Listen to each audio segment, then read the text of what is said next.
নমস্কার। আজ আমি শেয়ার করব সর্ষের ওই পোস্ত, যা গরম ভাতের সাথে একদম কিন্তু জমে যাবে। আর হাতে যদি সময় না থাকে তো এরকম একটা রেসিপি বানিয়ে নিতে পারেন। এখানে আমি 5 পিস মাছ নিয়ে নিয়েছি, একটু নুন আর হলুদ এবং সর্ষের তেল দিয়ে মাছটাকে ম্যারিনেট করে নিয়েছি। একটু লঙ্কার গুঁড়োও দিয়ে দিয়েছি সাথে।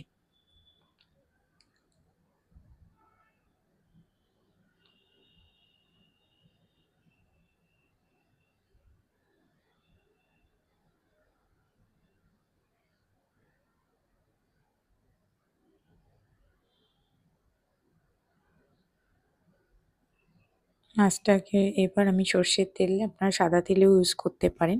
সর্ষের তেল দিয়ে মাছটাকে আমি ভেজে নেব।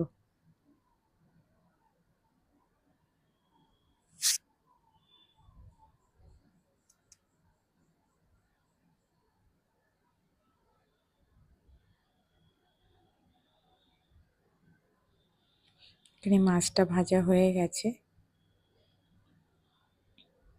মাছটাকে ভেজে তুলে নিয়েছি।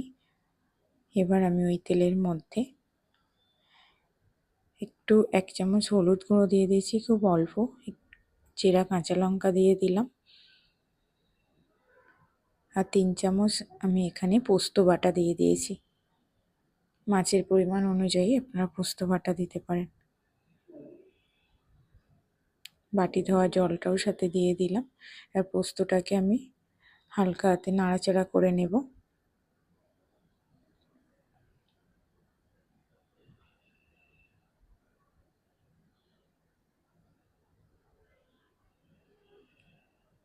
এবার ওর মধ্যে আমি 3 চামচ সর্ষে বাটা দিয়ে দিয়েছি। এর মধ্যে কিন্তু আমি কাঁচা লঙ্কা, একটু সামান্য নুন দিয়ে সর্ষে বাটা বেটে রেখেছি। 1 চামচ কাশ্মীরি লঙ্কার গুঁড়ো দিয়ে দিলাম। আর আরেকটু হলুদ গুঁড়ো দিয়ে দিলাম। আর 1 চামচ চিনি দিয়ে দিলাম। এবার আমি পোস্ত আর সর্ষেটাকে একটু কষিয়ে নেব।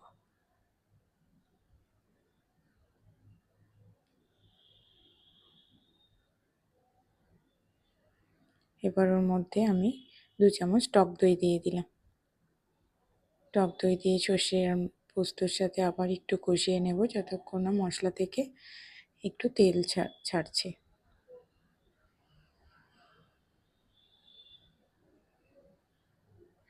মশলা থেকে তেল ছেড়ে দিয়েছে। এবার আমি পরিমাণ মতো জল দিয়ে দেব। খুব বেশি জল দেব না, একদম ঘন গ্রেভি হবে।